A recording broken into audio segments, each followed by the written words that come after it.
ఖమ్మం పట్టణంలో జరిగినటువంటి హృదయ విదారకమైనటువంటి ఘటన ఆ తల్లిదండ్రులను చూస్తే నిజంగా గుండె తరుక్కుపోతా ఉన్నది. ఆ తల్లి ఒకటే అంటుంది, 12 ఏళ్ల నా బిడ్డకు జీవితాంతం బెడ్ మీద ఉండేటటువంటి పరిస్థితి వస్తుంది. ఈ పరిస్థితికి కారణమైనటువంటి వ్యక్తిని ఉరిదీయమని మాత్రమే ఆ తల్లి అడుగుతూ ఉన్నది. నేను ప్రభుత్వాన్ని డిమాండ్ చేస్తూ ఉన్నాను. ప్రభుత్వానికి సంబంధించినటువంటి పెద్దలే మధ్యవర్తిత్వం చేసేటటువంటి ప్రయత్నం చేస్తున్నారట. కేసు వాపసు తీసుకోమని చెప్తున్నారట. అటువంటి దుర్మార్గుని మాత్రం ఎట్టి పరిస్థితుల్లో క్షమించొద్దండి.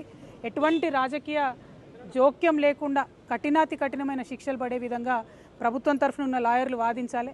ఒక మహిళగా, ఒక ఆడబిడ్డగా అప్పటి వరకు మా కళ్ళ ముందు ఆడుకుంటున్నటువంటి చిన్న పాప బిల్డింగ్ మీదకి వెళ్ళి పడితే మొత్తానికి మళ్ళీ లైఫ్లో నడవలేదని డాక్టర్లు చెప్తుంటే ఎంత దారుణంగా ఆ తల్లిదండ్రుల పరిస్థితి ఉందో ప్రభుత్వం ఒక్కసారి మానవీయ కోణంలో ఆలోచన చేయాలి. ఖచ్చితంగా ఆ పాపకి బయటకు వచ్చిన తర్వాత కూడా సేఫ్టీ ఇవ్వాలి. ఎందుకంటే ఇటువంటి ఎన్ని కేసులు మనం చూసినాము. డెఫినెట్గా తర్వాత విడుదల వచ్చి కూడా మరి విక్టిమ్స్ మీద దాడి చేస్తున్నటువంటి సంఘటనలు చూస్తున్నాం. ఆ పాపకి కుటుంబానికి భద్రత ఇవ్వాలి. ఖచ్చితంగా ఆ పాపకి మీరు ఒక్కసారి డిపాజిట్ చేస్తారా డబ్బులు, లేకపోతే నెలకు ఏదైనా స్పెషల్ పెన్షన్ కింద నెలకు ఒక 50,000 రూపీస్ ఆ అమ్మాయికి పెన్షన్ వచ్చేటట్టుగా ప్రభుత్వం ప్రయత్నం చేయాలి. లేకపోతే మొత్తం ఆ ఇద్దరు కూడా తల్లిదండ్రి కూలీ చేసుకునే వాళ్ళే ఉన్నారు. ఇంకొక 2 పిల్లలు ఉన్నారు. వాళ్ళకు ఈ పాపను చూసుకునేటటువంటి ఆర్థిక స్తోమత వాళ్ళకు లేదు. ఆ పాప వాళ్లకు తల్లిదండ్రులకు ఇల్లు కూడా సరిగ్గా లేదు. కాబట్టి ప్రభుత్వం తక్షణమే ఇల్లు మంజూరు చేయాలి.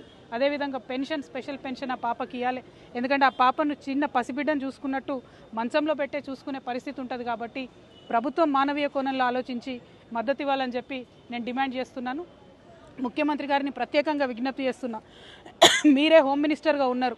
రోజుకు 5 మంది ఆడపిల్లల మీద, చిన్న పిల్లల మీద, మైనర్స్ మీద ఇటువంటి అఘాయిత్యాలు జరుగుతున్నాయి. పోక్సో కేసులు అవుతూ ఉన్నాయి. కఠినమైన చర్యలు తీసుకోండి దయచేసి. రాజకీయ జోక్యం లేకుండా ఈ పోక్సో కేసుల మీద ప్రత్యేకంగా ముఖ్యమంత్రి గారు రివ్యూ చేసి మహిళా లోకానికి అంతటి కూడా భరోసా ఇవ్వాలని చెప్పి డిమాండ్ చేస్తున్నాను. Thank you. జై తెలంగాణ. జై తెలంగాణ.